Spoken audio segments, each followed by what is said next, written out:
Hello बच्चों, welcome to the learning hub. Learning hub में आप सभी का स्वागत है। तो आज क्लास 12 का नया चैप्टर है, पूरा पी ब्लॉक एलिमेंट्स। बड़ा चैप्टर है और इम्पोर्टेंट चैप्टर है। तो क्लास 11th में भी आपने पी ब्लॉक एलिमेंट्स पढ़े थे। पी ब्लॉक एलिमेंट्स में आपने क्लास 11th में दो फैमिलीज पढ़ी थी, एक बोरॉन फैमिली पढ़ी थी और एक कार्बन फैमिली पढ़ी थी। बोरॉन था ग्रुप 13 का एलिमेंट और कार्बन है ग्रुप 14 का एलिमेंट्स। ठीक, तो अब हम आएंगे बोरॉन और कार्बन के बाद वाली family, that is nitrogen family. तो पी ब्लॉक एलिमेंट्स में क्लास 12th में आपको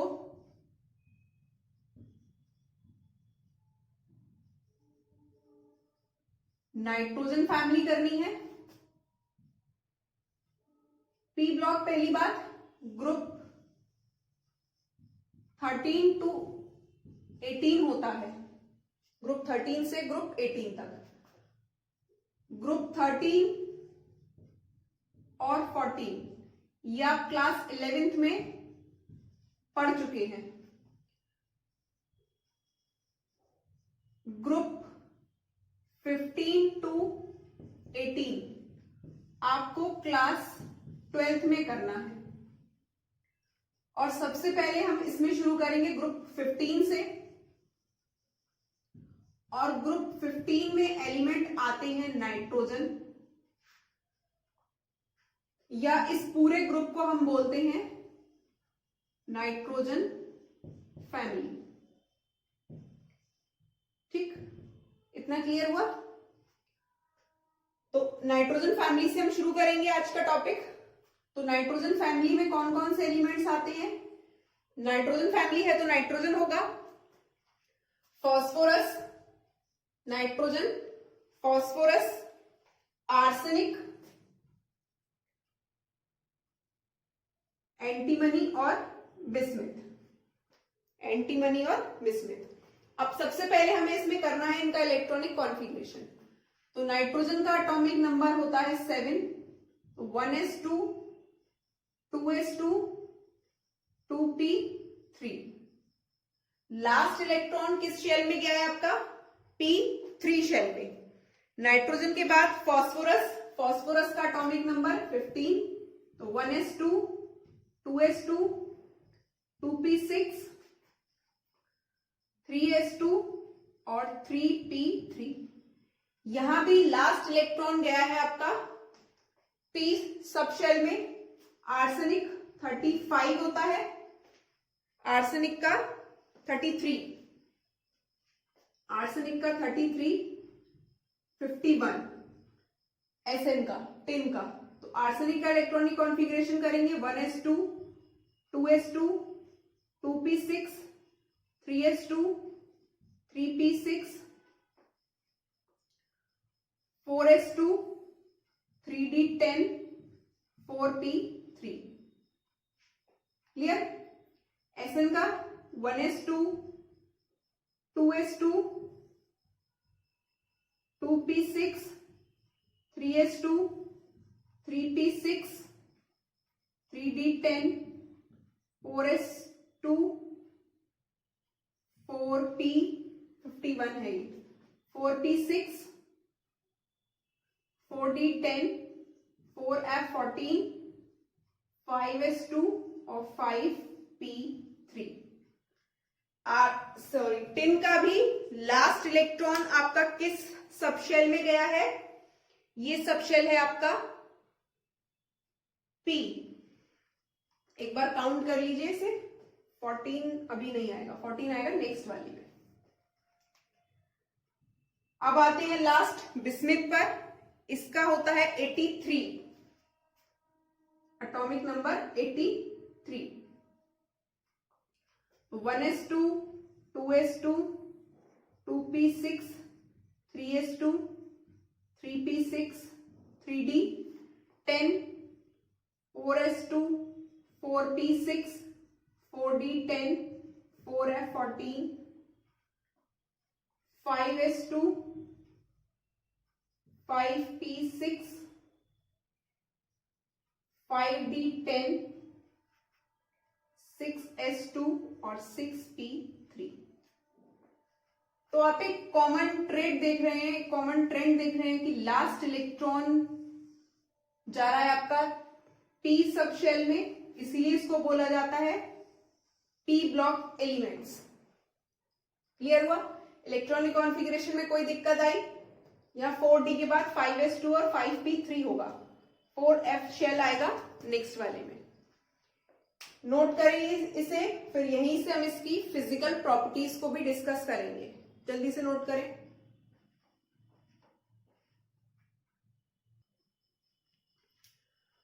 तो अब देखते हैं नाइट्रोजन फैमिली में जो आपके एलिमेंट्स प्रेजेंट हैं, इन ये किस किस फिजिकल स्टेट में या क्या क्या फिजिकल प्रॉपर्टीज ये शो करते हैं। तो सबसे पहले देखते हैं इनकी फिजिकल स्टेट।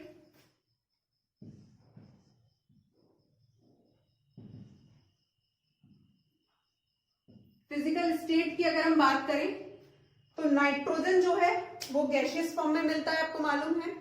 जो हमारा एटमॉस्फेयर है इसमें बहुत ह्यूज अमाउंट है नाइट्रोजन का। तो नाइट्रोजन मिलता है हमें गैसियस फॉर्म में। फास्फोरस जो होता है आपका, फास्फोरस मिलता है वेपराइजेबल सॉलिड फॉर्म में। कोने तक दिख रहा है? वेपराइजेबल सॉलिड फॉर्म में। आर्सेनिक, एंटीमनी और बिस्मिथ, ये तीनों मिलते हैं आपके सॉलिड स्टेट में। ये मिलते हैं आपके सॉलिड स्टेट। क्लियर हुआ? अब दूसरी जो फिजिकल प्रॉपर्टी हमें देखनी है वो है इसकी एटॉमिक रेडियाई और आयनिक रेडियाई।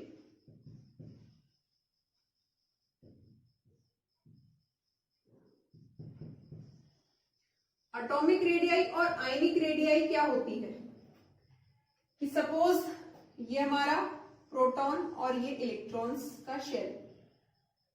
तो प्रोटॉन से, इसके न्यूक्लियस से आउटर मोस्ट शेल की जो ये डिस्टेंस रहती है ये होती है r, और इसी को बोलते हैं हम एटॉमिक रेडियाई।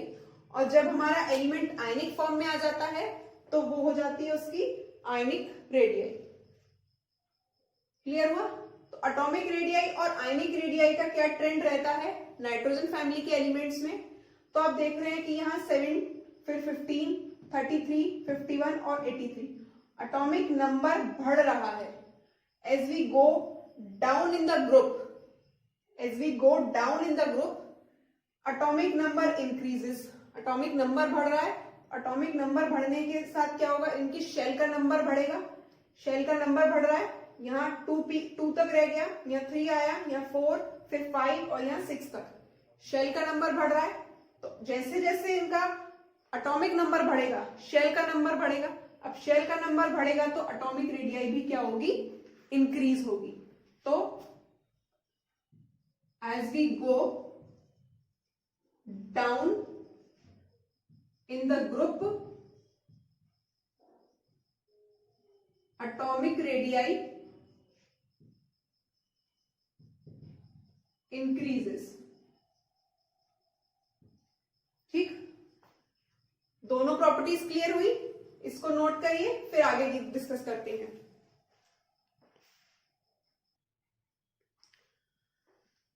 फिजिकल स्टेट और एटॉमिक रेडियाई के बाद आते हैं हम आयनाइजेशन एंथैल्पी पर।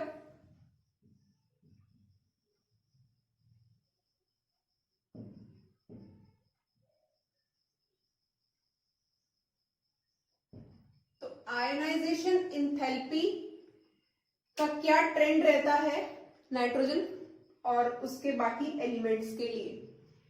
तो अगर हम बात करें ग्रुप 14 के एलिमेंट्स की और ग्रुप 15 के एलिमेंट्स का कंपैरिजन करें आयनाइजेशन एंथैल्पी के लिए, तो आयनाइजेशन एंथैल्पी में जो ग्रुप 14 की वैल्यू रहती है और ग्रुप 15 के आयनाइजेशन एंथैल्पी की जो वैल्यू रहती है वो ग्रुप 15 की आयनाइजेशन एंथैल्पी ग्रुप 14 के आयनाइजेशन एंथैल्पी की वैल्यू से ज्यादा रहती है। हाइयर आयनाइजेशन एंथैल्पी होती है ग्रुप 15 के एलिमेंट्स की। और जब हम ग्रुप में अप टू डाउन जाते हैं अप टू डाउन जब हम मूव करेंगे ग्रुप में, तो ये आयनाइजेशन एंथैल्पी की वैल्यू जो है वो डिक्रीज होती है। क्यों डिक्रीज होती है? क्योंकि जो मेन क्वांटम नंबर है, प्रिंसिपल क्वांटम नंबर, ये जो n की वैल्यू होती है इसकी वैल्यू बढ़ती है। यहां पर n की वैल्यू 2 है, यहां 3 है, यहां 4, यहां 5 और यहां 6। तो जैसे जैसे n का वैल्यू बढ़ेगा, प्रिंसिपल क्वांटम नंबर का वैल्यू बढ़ेगा, वैसे वैसे इसकी आयनाइजेशन एंथैल्पी जो होगी वो कम होती जाएगी, डिक्रीज होती जाएगी। तो आयनाइजेशन एंथैल्पी की वैल्यू 14 की कंपैरिजन में हाइयर होती है, पर ग्रुप में अप टू डाउन जाने पर डिक्रीज होती है। क्यों डिक्रीज होती है? क्योंकि यहाँ प्रिंसिपल क्वांटम नंबर n की वैल्यू बढ़ती जाती है, principal quantum number increases. Clear हुआ? तो आयनाइजेशन एंथैल्पी के बाद नेक्स्ट इसमें हमें देखना है इलेक्ट्रोनेगेटिविटी, विद्युत ऋणात्मकता। इलेक्ट्रो नेगेटिविटी, कौन ज्यादा इलेक्ट्रो नेगेटिव होगा? कौन सा एलिमेंट इस पूरे नाइट्रोजन फैमिली में ज्यादा इलेक्ट्रो 15 और ग्रुप 14 के एलिमेंट्स को, ग्रुप 15 और ग्रुप 14 के एलिमेंट्स को अगर हम कंपेयर करें तो ग्रुप 15 के एलिमेंट्स की इलेक्ट्रोनेगेटिविटी ज्यादा होती है compare with group 14 elements, higher होती है। पर जब हम इस ग्रुप में अप टू डाउन मूव करते हैं, अप टू डाउन मूव करने पर ये इलेक्ट्रोनेगेटिविटी की वैल्यू क्या होती है आपकी? कम होती जाती है, डिक्रीज होती है। और ये डिक्रीज क्यों होती है? क्योंकि इसमें एटॉमिक साइज बढ़ता है। एटॉमिक साइज बढ़ेगा, न्यूक्लियर चार्ज चेंज होगा।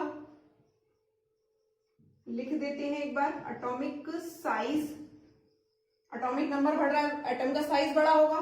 एटम का साइज बड़ा होगा तो उस पर जो न्यूक्लियर चार्ज मौजूद है वो कम होगा, और न्यूक्लियर चार्ज कम होगा तो उसकी इलेक्ट्रो नेगेटिविटी क्या होगी? कम होती जाएगी। क्लियर हुआ?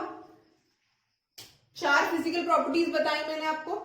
फिजिकल स्टेट बताया, एटॉमिक रेडियाई बताया, आयनाइजेशन एंथैल्पी और इलेक्ट्रोनेगेटिविटी। चारों टॉपिक क्लियर। अब जो 5th फिजिकल प्रॉपर्टी हमें इसमें पढ़नी है इलेक्ट्रोनेगेटिविटी के बाद है, वो है इसका metallic character. P block element पढ़ रहे हैं हम, तो मेटालिक कैरेक्टर भी इंपॉर्टेंट हो जाता है, क्योंकि पी ब्लॉक एलिमेंट्स में आपके मेटल्स, नॉन मेटल्स और मेटलॉइड्स तीनों ही मिलते हैं। तो नेक्स्ट जो फिजिकल प्रॉपर्टी है वो है इसका मेटालिक कैरेक्टर।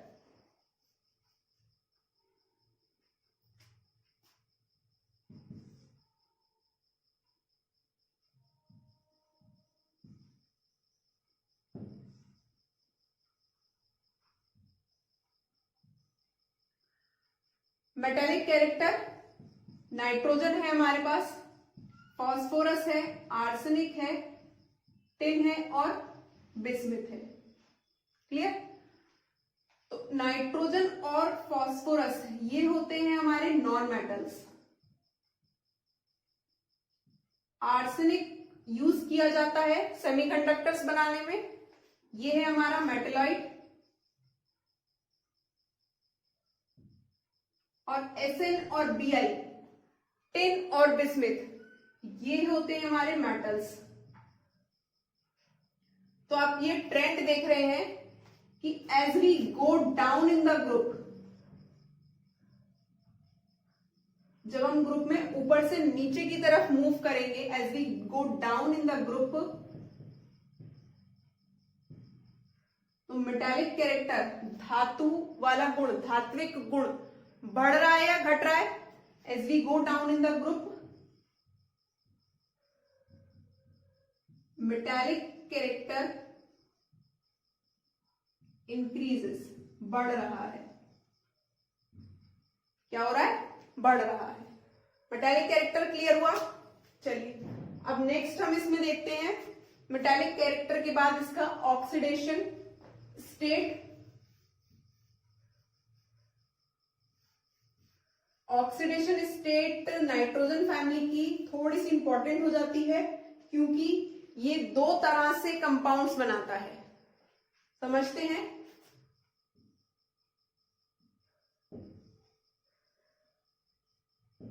ऑक्सीडेशन स्टेट दो तरह से कंपाउंड्स कैसे बनाता है? इसका इलेक्ट्रॉनिक कॉन्फ़िगरेशन लास्ट शेल का क्या है? Np3 है। लास्ट शेल में इसके कितने इलेक्ट्रॉन्स हैं? 3। p सब शेल अगर हम बनाएं तो इस तरह से इलेक्ट्रॉन्स शो होंगे हमें। तो ये दो तरह से बॉन्डिंग करता है। पहली बॉन्डिंग करता है covalent bonding.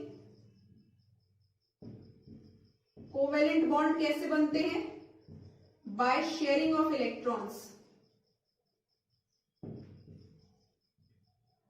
By sharing of electrons.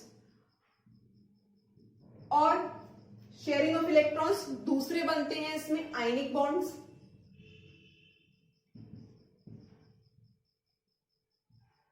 क्या बनते हैं इसमें दूसरे? आयनिक बॉन्ड्स। एक तो इलेक्ट्रॉन को ट्रांसफर करके बनाता है आयनिक बॉन्ड और इलेक्ट्रॉन्स को शेयर करके बनाता है ये कोवेलेंट बॉन्ड। तो इसकी ऑक्सीडेशन स्टेट दो तरह से यूज की जाती है, ठीक। कोवेलेंट बॉन्ड शेयरिंग कर लेगा, 3 इलेक्ट्रॉन्स किसी से ले लेगा या 3 इलेक्ट्रॉन दे देगा तो शेयर कर लिया। और पूरी तरह से किसी को दे दिए या पूरी तरह से किसी से ले लिए तो वो बना देगा आयनिक बॉन्ड। क्लियर हुआ इतना? अब इसी ऑक्सीडेशन स्टेट से इसकी एक और फिजिकल प्रॉपर्टी निकल कर आती है। वो फिजिकल प्रॉपर्टी है इसका मल्टीपल बॉन्डिंग। क्या है? Multiple bonding.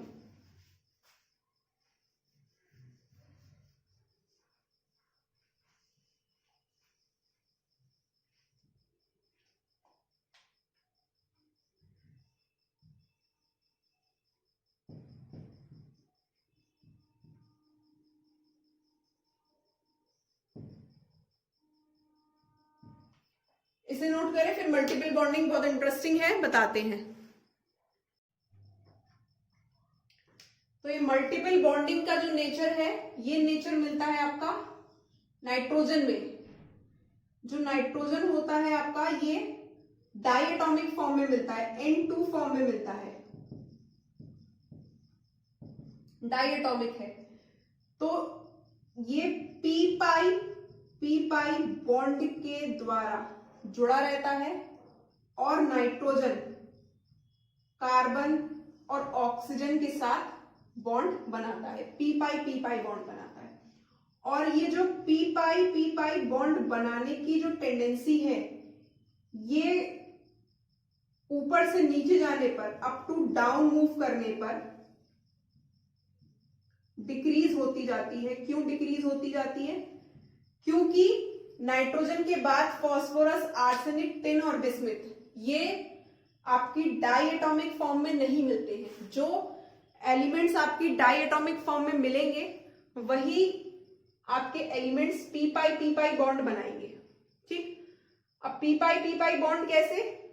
नाइट्रोजन के लास्ट शेल में सब शेल पी है और इसमें 3 इलेक्ट्रॉन है।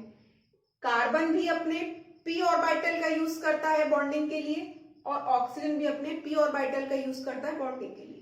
तो इस तरह से पी पाई बॉन्ड बनेगा। किसमें मिलेगा? सिर्फ जो डायटोमिक मॉलिक्यूल्स, डायटोमिक एलिमेंट्स जो होते हैं, जो एलिमेंट्स 2 एटम से मिलकर कुछ बनाते हैं, नया मॉलिक्यूल बनाएंगे। क्लियर हुआ मल्टीपल बॉन्डिंग, ठीक। तो ये सारी थी फिजिकल प्रॉपर्टीज। अगर इसके अलावा आपको कोई और फिजिकल प्रॉपर्टीज भी समझनी हो तो you can write down below in the comment section. Thanks for watching and as always, God bless you all.